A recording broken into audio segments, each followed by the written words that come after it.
Welcome to the Community Foundation's annual investment briefing with Mike Miller and Crucial Partners. I'm Mary Hartstein, Director of Donor Engagement and Impact at the Community Foundation, and it is my pleasure to introduce to you Mike Miller, Founder and Chief Investment Officer at Crucial Partners. With over 35 years of experience and a 20-year relationship with the Community Foundation, Mike and his firm specialize in consulting with nonprofit organizations, overseeing over $28 billion in capital. Thank you, Mike, for joining us once again. Thank you, Mary. It's a real pleasure to be here with you. And I'm going to share my screen and take everyone through some of the investment results, as well as the strategy and the reasons we do the things we do. And in this world, you can't escape an investment presentation without talking about companies like NVIDIA. So we'll do that too a little bit as well. So here we go. I'm going to share my screen. And here we are. So I'll start with the investment results, as you can see here. So these are net of investment management fees. The top line are the Community Foundation's returns. For the longer periods, they're per year. And they go from, as you can see, the latest 1-year period all the way out to since January 1st, 1991, where we have good data on the performance of the blended endowment portfolio at the Community Foundation. We compare those results to two benchmarks. The most important, which is the one at the bottom, by the way, which is CPI plus 5%. I'm going to spend quite a bit of time today talking about how we think about long-term impact of the capital that's been entrusted to the foundation, as well as how you think about that in a world that is as kind of odd from an investment perspective as the one we live in today. And so CPI plus 5% is our way of measuring how we're doing. You can see for the year, for example, the portfolio easily exceeded CPI plus 5, but it has lagged for the periods kind of mixed from 5 and 10 years. It's behind, and 20 years it's behind, but it's well ahead for 15 years and also well ahead since 1991. So it depends on which period you pick, which is important, but it's really interesting. So we can't deliver a consistent performance compared to that, unfortunately, but what we can do is stay focused on it and make sure the investment decisions we make are all geared towards outperforming that benchmark over the longest periods of time possible. I'm also in a few minutes going to take you through what we think is a better way to think about performance compared to mostly the next benchmark, which is the 70-30. So the 70-30 is just a simple index blend, which is let's put 70% of our money in global stocks, a big chunk of which are in the US today. So this includes the United States, and also the big leading companies in the United States today are in that index. So you can see we've actually struggled over the last year to keep up with that index. Believe it or not, I'm kind of proud of that, because if we were beating that index, it would mean that we'd have to own just a very small number of names. It would actually mean we're not that diversified. And so we're not giving up on diversification. I'll walk you through why that's so important to us a little bit later. When you get to 15 years and 20 years, and since 1991, you can see there have been premiums to that benchmark. We think the underperformance you see here for the last year, which, by the way, is kind of spilling across the page out to the 10-year number. Most of that 10-year underperformance occurred last year, so it wasn't consistently under the benchmark. But we think that is the precursor to something very different coming next. And the reason I say that is if you look at this slide. So this is something new for those of you who've been at these sessions in person or virtually before. But this is how we look at returns. Actually, what I showed you before is important, but it's only important because it's important right now. 3 months from now, if we were doing a presentation, you would see a different set of numbers. A year before, you saw a different set of numbers. 5 years ago, you saw a different set of numbers. And 5 years from now, you'll see even another set of numbers. So which one matter? And the problem with the way we all struggle with is, well, the ones that matter are the ones in front of us. But those aren't necessarily the ones that matter. It's just, how do you do over time is what really matters. So we came up with what we think is this, we're always so impressed with ourselves, but we came up with this neat way of saying, let's look at every period of time. Let's not look at just the one we're looking at here and now. So we went back to 1991 and we compared the Community Foundation's blended endowment to the same benchmark, the 70-30, so not the CPI plus 5, because we're not trying to beat the markets at this point. And we look at every single 3-year, 5-year, 7-year, and 10-year period of time. So you just think about rolling them up. There are a lot of time periods, obviously. If we'd done this presentation every month since 1991, we would have all these different periods that we would be looking at this. Batting average, for those of you who are baseball fans, the definition is exactly the same. Did you get a hit or did you not get a hit? And in this sense, what we mean by a hit, we mean is did you beat the benchmark? So I'm going to go back for a second. For the last, well, we don't have 5 years, 3 years. For the last 5 years, we did not beat the benchmark. You see the 6-6 versus the 7-6. But actually, if we had sat down every single time in the last, what is this? This is like my God, that's a long time. That's 33 years. If we sat down for 33 years and looked at that same chart, 3 times out of 4, we would have actually beaten that benchmark over the 5-year period. So that's the 75.5% hit ratio that you see there. And when we get out to 10 years, you can see the portfolio, which actually has not outperformed this 10-year period, but it's outperformed 94% of the 10-year periods over time. So this is when I say, hey, the June 2024 period is absolutely the reality of the minute, but it's not necessarily the reality of the foundation's performance over time, which has been really stellar. Now, the median outcome, what that refers to, that's answering a different question. So the first thing I said to you was, hey, we have a very high batting average, which means that we're actually executing, the foundation is executing its strategy very skillfully over time. It's beating indexes. The second thing is, though, which is another question, which is, well, okay, I accept that, but are you beating it by an amount that matters? Because, by the way, if we beat the index by, I don't know, 0.1% per year, then why would you care? Why would you just own the index? So what the median outcome is showing you is how much you're actually outperforming that index by cumulatively. So these are not per year. So that's why the numbers go up across the page, 3% for 3 years. If you oversimplify, that means that on average, over all this period of time, you look at every 3-year period, the foundation outperformed the benchmark by about 1% per year. Out to 10 years, we're outperformed by 2.1% per year. Now, that's a little bit of an oversimplification. The math doesn't really work that way. But the key point for this is to remember that, well, all right, if you're going to basically historically and hopefully prospectively deliver 21 percentage points of outperformance, which means, like, for example, if you had a fund that would have been worth $10,000 at the community foundation, if it was in the index, and instead it's worth basically $12,000, it's a big difference. And you can do the math on bigger numbers if you want to as well. So these are significant benchmark premiums. So that's really, really important. And then the third thing, which we think about, is what we call a skew.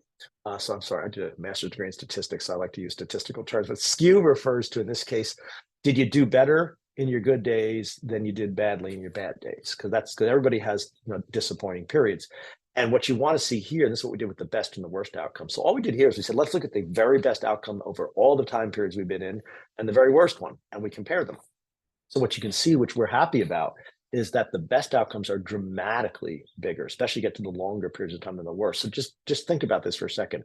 The best 10-year period this portfolio ever had was almost 70 percentage points better than the index. Again, that's not per year, that's cumulatively. So you can divide by 10 if you like. The worst outcome was only a negative 7.4%. Again, cumulatively. So that skew should hopefully, I would argue, should inspire a lot of confidence. Like, okay, no one's perfect, but when you're doing well, you're doing really well. When you're doing badly, we're not happy, but it's nowhere near the same kind of, you don't give up anything resembling what you gain in the good days. So this is the best way to look at returns. That's a little confusing. I'd be the first to agree, but it's the right way to think about it because we get away from this what happened right now argument, which is very important to think about. Back to the right now, though, and back to the long term, I showed you a graph in the beginning that said here are the returns since 1991. Let me go back for a second. I think it's worth looking at. So 8.4% per year, fabulous. The benchmark up 7.4% per year. Again, that's great. I mean, it's literally what we're trying to do. And even more importantly is the benchmark did not keep up with the CPI plus 5, which was up 7.6% per year. So the thing that you have to think about here is that the foundation and the way it's executed the strategy over all these years has been the difference between actually keeping up and i.e. preserving and in fact even enhancing its impact over time relative to versus not. But the other thing that's really important to think about is that we're in this for the long-term benefit of your community and of the community in Rochester and the greater area. And so the way we think about that is the longer periods of time let us compound these returns. So the problem with these numbers is they're all just per year. And when we switch to this, we get to compound them and actually see what happened to an actual dollar. So that 8.4 I just showed you a minute ago, if you take that, that's per year. But if you just do the math and compound it out, it's actually 1,391% return. The index is only 993% return, and the CPI plus 5 was 1,063% return. So again, you might go back, I'm sorry for making everyone dizzy, but 8.4 versus 7.6, that looks pretty good, right? Great. What does that even, so what? But then go here, wow, almost 1,400% returns versus 1,000%, 1,100% returns. That's a big difference in the actual capital that sits in your accounts in a fund that was established back in 1991, at least. So this gap is massively important and is the reason the Community Foundation has been such an important part of the greater Rochester community in terms of supporting it philanthropically. So if we turn to the next slide, Now we want to do something which is a similar version of this, but also blend in the fact that every now and then I get a question, which is, okay, since for the most part, stocks do better than bonds, maybe we should just put all our money in stocks. Maybe we shouldn't care about the volatility of returns and the bouncing around. Maybe we don't need to be as diversified as you are. And that's unfortunately not the way it really works, because for, I'm sure, most of your funds, you're not just investing and putting your capital into the blended endowment.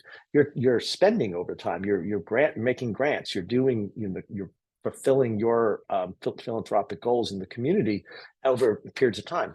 So we said, let's go back and actually simulate what that looks like. Let's take out 5% per year and then measure what happens to funds. So the blue bars here are, we pretended that $1 million fund, so there's no real fund that did this I know of, so we just made one up, came in January 1st of 1991, i.e. the beginning of this period of time.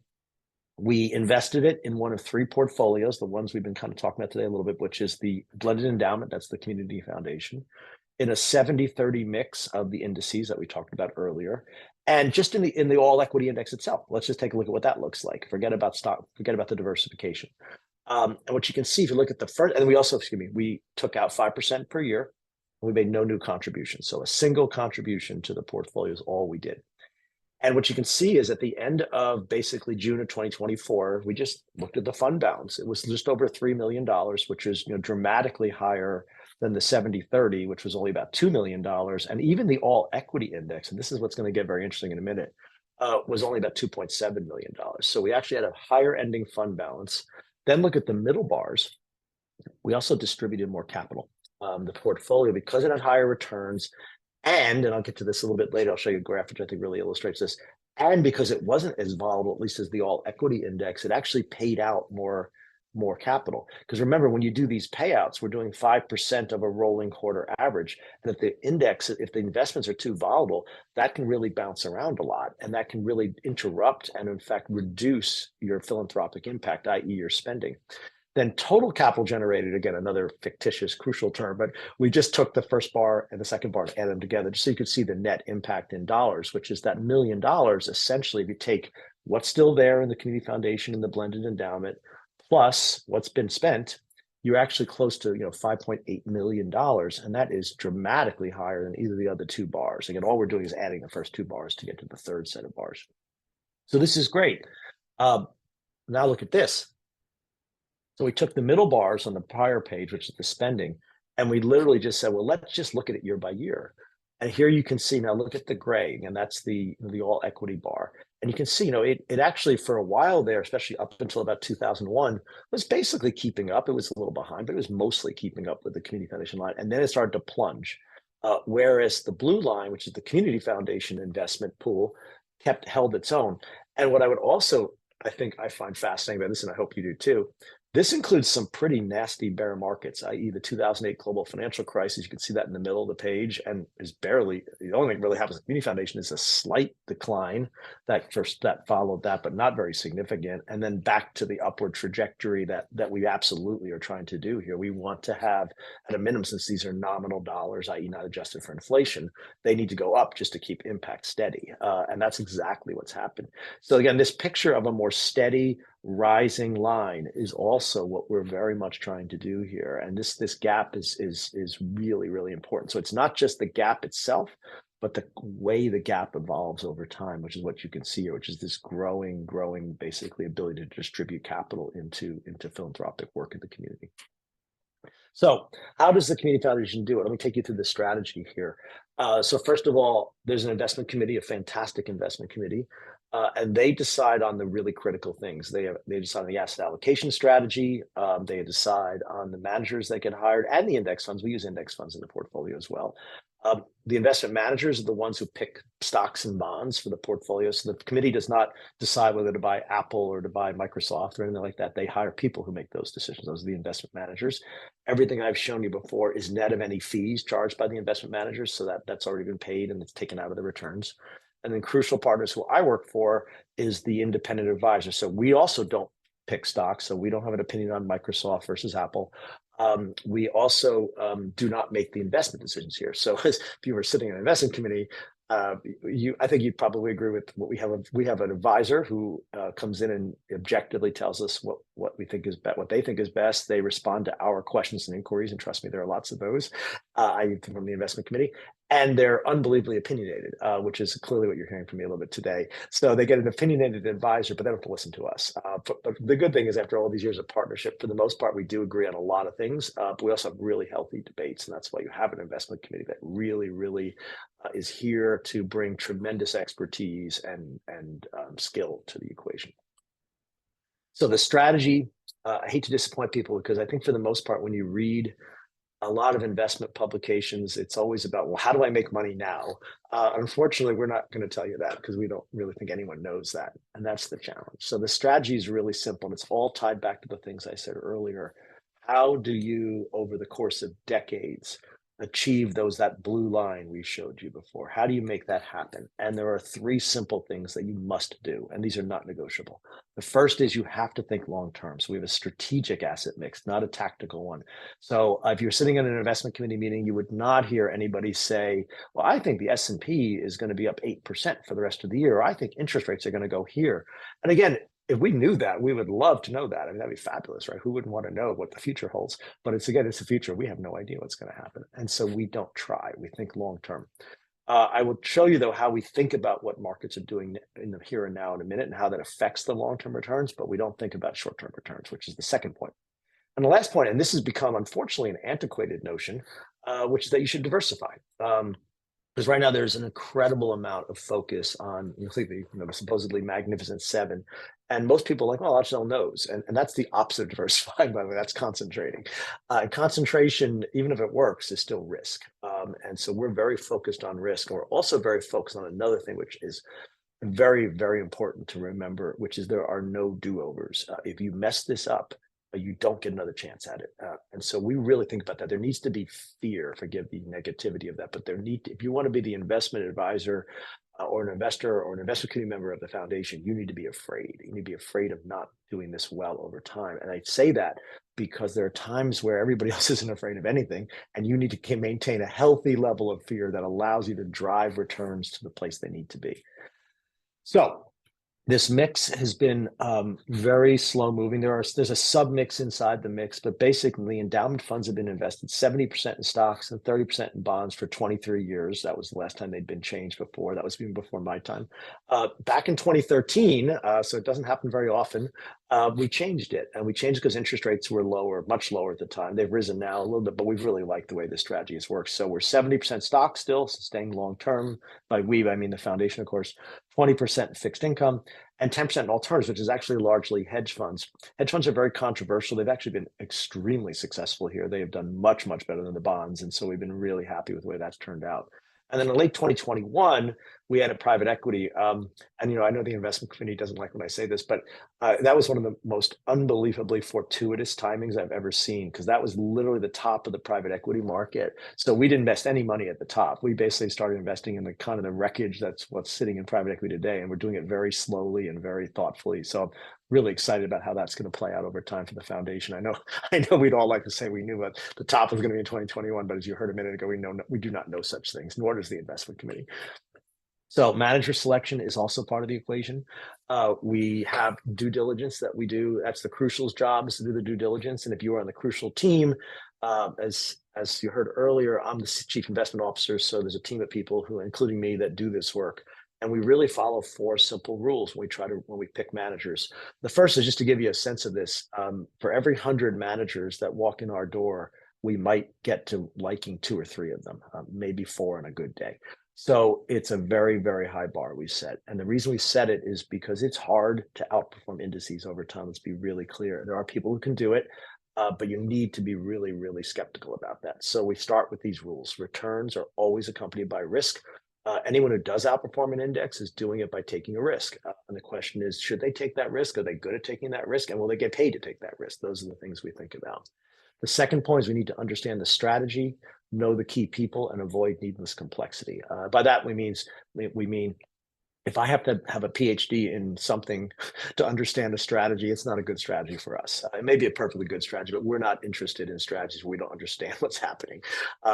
So we're reasonably capable, and the investment is very capable, but it needs to be simple enough to understand.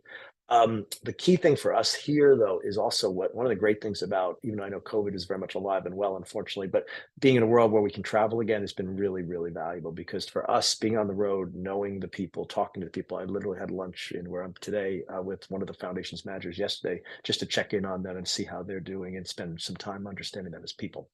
And third, we have no tolerance, nor does the foundation, of course, for operational risk. There has to be an independent custodian, a credible auditor, and outside administrator. So investing is about taking on risk. It's taking on prudent risks. But what it's not about is losing money to fraud or theft or other problems. That can never happen. And there are ways to protect yourself, which the foundation and Crucial pursue aggressively. And last but not least, this is a forward-looking process. One of the things I think it's hard, and that's why I have so much respect for the investment committee, it's really easy to look at a return and say, oh, that firm or that asset class did well, so let's keep them. That one did badly, let's get rid of them. That's actually wrongheaded, because what really happens is things are cyclical, and you can get caught in a trap where you're selling your best future performers and keeping your worst future performers. You need to be thoughtful about the future. And that's what makes it hard to be an investment committee member. And that's why it requires skill. And it's not just, oh, let me see how the returns compare. In the private asset area, which we've just entered into, I just want to remind you how this works. So private equity is a very big category of investments, and I won't get too in the weeds here, but I just want to spend a little bit of time on this. And the way you do it is you invest over time. So unlike an index where you just buy the public stocks that exist today and you're done and you have your investments, in private equity, it's more complicated. You have to basically commit capital to investment firms. They then slowly over time find companies in the private markets they want to buy. They eventually do something good to them, hopefully sell them at a big profit and return the money to you later. So you have to make these commitments over time so that you spread your investments over time. That's what we call vintage year diversification. We also use what we call strategy diversification, which is we own things like venture capital. We own things like buyouts. We might look at real estate. We might look at a whole bunch of different areas where we can diversify the assets again and make sure we're not putting all of our eggs in any one area. As I mentioned earlier, this is a really interesting time in the private equity world. There's a lot of problems. There's some really exciting opportunities too. And so the foundation's timing, as I mentioned earlier, was almost perfect, which is really kind of cool. And then last but not least, we have a very high bar. So that 4 out of 100 probably applies even more so in the private asset world. And we try to find people, because the really best investors don't have a lot of ability to invest a lot of money. So you need to kind of compete for them to take your money, believe it or not, which sounds a little odd in the world where you usually buy these things and sell these things at will. This is a little more complicated. That's why you have to have a really robust committee and a really robust process like we do at Crucial. Also, just to give you a sense of the order of magnitude.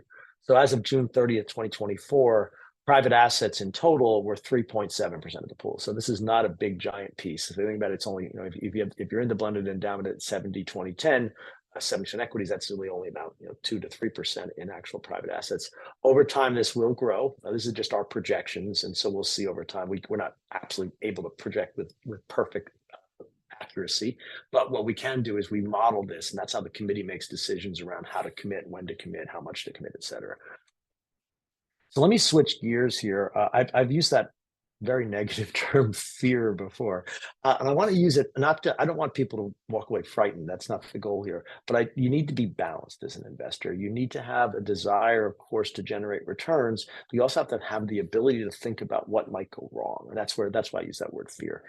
And what's interesting to us is the world has absolutely changed in the last 2 years, and everything continues to point to the same thing. And we've actually, for those of you who have been at these sessions, we've been talking about this for a few years. And what changed, of course, was what you all know day to day, unfortunately, which is inflation is higher.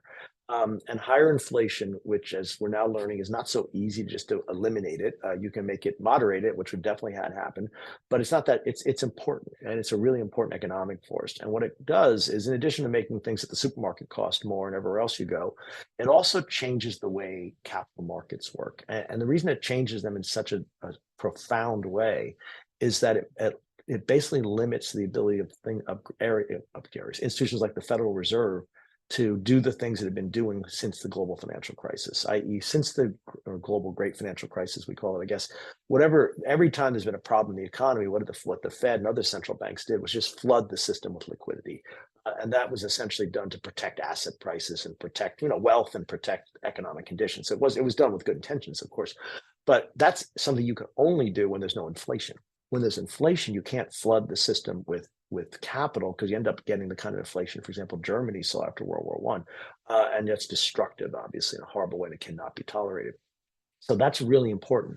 So when we have this scenario where central banks aren't flooding the system with liquidity, we get what we call capital scarcity. You see, we're being so subtle here, game changing and all capitalization.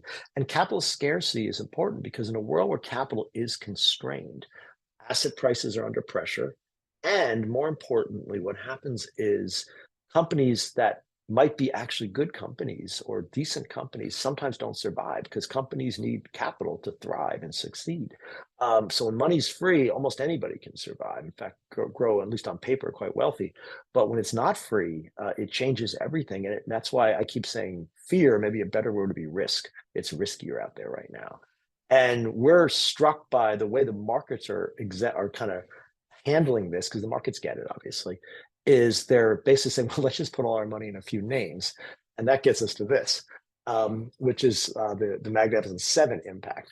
So Magnificent Seven, I think I can name them all correctly: Apple, Amazon, Alphabet, Microsoft, Meta, NVIDIA, and Tesla. Those seven names have become, with varying entries and exits, of course, those have become amongst this group of, let's just say, 10 names that have been incredibly successful, both because their stock prices are higher and because they're growing at rates, not the companies themselves necessarily, but the stock prices are rising at rates that vastly exceed everything else. So this graph you're looking at here is the S&P 500's weightings. So for those of you who don't think about index funds all day, which I'm sure most of you don't, the way an index fund like the S&P at least works is the size of the company, which is the number of shares times the price, which we call the market capitalization, dictates the size in the index. So if a company, for example, has a $2 or $3 trillion market capitalization, it will have a bigger weighting in the index than a mere $10 billion company will have. I can't believe I'm saying that. So what you see here is over time, how big were the top 10. And so it's interesting. So by the way, the average on this page is around 20%, maybe a little bit lower. In the far left, we have the one number, 26.7. That's what it looked like at the top of the market for what we call the internet boom, which was interesting. It has some interesting parallels to today. And it was only 26.7%. And lo and behold, look at it now, it's 37.5%. So in other words, what this is saying is that by the investor preferences and the market's preferences, basically, if you're in an index, you're putting a round up, if you don't mind, 40% of your money into just 10 stocks, which is just fascinating. It's a little scary. It should be scary because unfortunately what goes up does usually come down, and we'll come back to that right here. So of course, I will not enter into, because I'm on a recording here, but I'm sure there are plenty of people that want to take on yes, but look at how incredible these businesses are. Look how much money they make. Look how dominant they are. And, I'm not about to tell you that Amazon is not a dominant business. Of course it is. There's a tremendous benefit to these companies that the way they scale and the way they earn return. However, this is an incredibly interesting perspective, which is that if you went back in time, and some of us were here for some of this and some of us weren't, you would see that there were other darlings of other eras. And everybody thought those companies were going to be around forever and were going to be dominant forever. And the one I really want to key in on, if you don't mind, is Cisco. For a second, we're going to come back to them a little bit later, but Cisco, if you recall, was going to be the hardware company of the future. And they were, because there was this thing back in the late 90s called the internet that was going to change everyone's lives. And we were all going to be doing all these cool things. And Cisco was by far the dominant producer of the hardware you needed to make this happen. And they were making money hand over fist, and they were going to grow like crazy. And the market got so excited about it. And the punchline is Cisco's stock right now is still, to this day, 36% below the price it reached in 1999, early 2000. And so again, markets have a way of getting ahead of themselves. They forget that nothing lasts forever, and they also get way too excited about stuff in the short term. And what we're thinking about is something that I think, unfortunately, we're going to force you all to think about, which is how much are you being asked to pay for these dominant companies and for the index as a whole? So that means we have to talk about valuation, which is a very complicated topic, unfortunately. and a topic that I'm going to force you to listen to because I think it's incredibly important in terms of how the foundation invests and how you should think about your own portfolios as well. So the way to think about valuation is simple, which is what am I being asked to pay for a dollar of earnings? Is it $10 for a dollar of earnings? Is it $20 for a dollar of earnings or something else? And investing is interesting because in the investment world, people like to pay more for things, not less for things. But in every other part of our lives, we don't feel that way. So if you go to the supermarket to buy a loaf of bread, you buy that loaf of bread for a dollar, you're happier than if you have to pay $10 for a loaf of bread, which makes perfect sense, by the way. But in the investment world, people are like, no, no, no, $10 is better. And the reason they feel that way is because, first of all, they're hoping that they can resell that bread at $12. And they're also of the view that if people are all willing to pay $10, that bread must be really special, even if it's actually just bread. And so it's a really funny thing to think about. And I always marvel at how investing works so much different than literally everything else we ever do in our lives. So beyond that point, but the problem with valuation is a complicated topic. And the reason it's complicated is because even with an index like the S&P 500, the earnings are in the short term, at least, affected by the world around us. And so, for example, the most extreme recent example, and probably hopefully the most extreme we'll ever see, is what happened during the COVID crisis. S&P earnings plunged, company earnings plunged. The world shut down, as we know. And so from that perspective, if you tried to measure a price earnings ratio in March of 2020 on a prospective basis, because things were so uncertain and unfortunately bad, you probably would have come with a very high number, but it would have been temporary because the world was eventually going to get to the place we're getting closer to now, which is a little bit more normal. Things would get better. And so you can't focus on that. It's kind of like the return assessment point I made earlier that you have to keep looking over time. So this guy named Bob Schiller, who was a professor at Yale, came up with a very simple and elegant solution to how you deal with the fact that the world does change in short periods of time for sure. Let's smooth it out, was basically. So he did what every mathematician, I guess, would do, or a professor would do, was let's just average. So he took a 10-year average of the earnings, think about it as the price of a loaf of bread, inflated it as well, just to get inflation out of the equation. And then he calculated what the price earnings ratio was. So i.e., how much was the S&P 500 trading at divided by its earnings. That's the price earnings ratio. And Schiller PE is just this 10-year inflation adjusted average. That's all it means, basically. So what we did, because he puts all this data on his website, and you can just download it all, is we at Crucial took it and we said, oh, let's just put it all in buckets. And that's what we did. So you see 4.8 to 10, up to 40.1 to 45. And we just said, okay, how many times in history was the Schiller ratio between 4.8 and 10? And then you can read the numbers up the page yourself. And then what we did, and this is, so the couple of things that you should take away from this graph is, first of all, the Schiller ratio, I believe, as of the moment of this recording, which is in July of 2024, is something in the order of like 36. So it's even higher than the current CAPE we're showing below, which we did this a few months ago. And it's pretty high. And if you look at those kind of beige shaded bars at the top, so that's essentially where it is. It's kind of right around that dividing point between the two. The first thing that should concern you is look at how infrequently the Schiller ratio has been this high. It's very rare. It's been more like 10 to 20 through most of history. And now, again, it's 35. Okay, so what? So it's high. Is that such a terrible thing? I'm getting great bread. Look at these companies today. And here's why it's probably should concern you. So look at the far right. So all we did to calculate those numbers at the far right is we said, well, okay, we've got all these buckets of time periods where the Schiller ratio was X. Let's just look at what the S&P 500 did over the next 10 years. Nothing beyond that. What did the S&P 500 do 10 years later? So if the Schiller ratio was in that 20.1 to 25 bucket, there were 253 times it was that level. Let's take each of those 253 times and measure what the S&P just did next. I mean, we know it.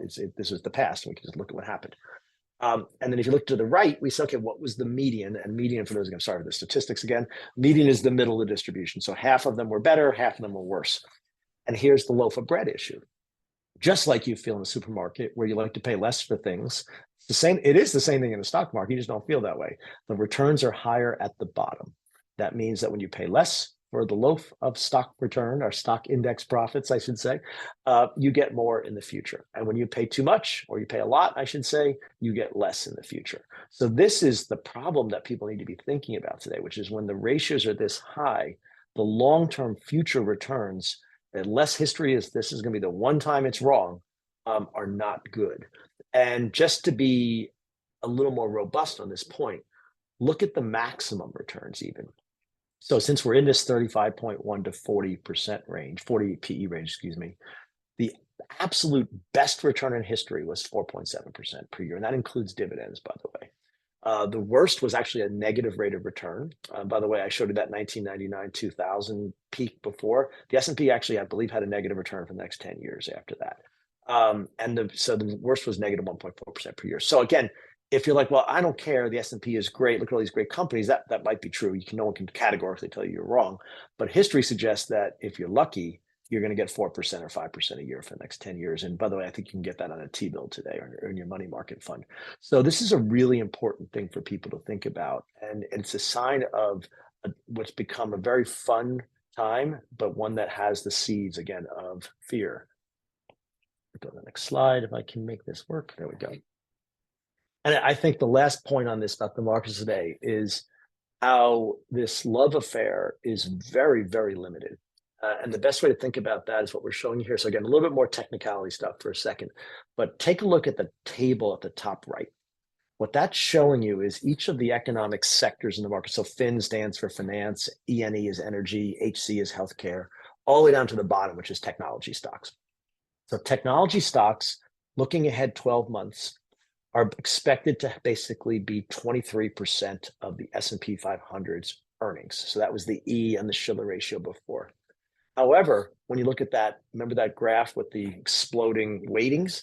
The weight is 33% of the index right now. So that's a 10% deficit.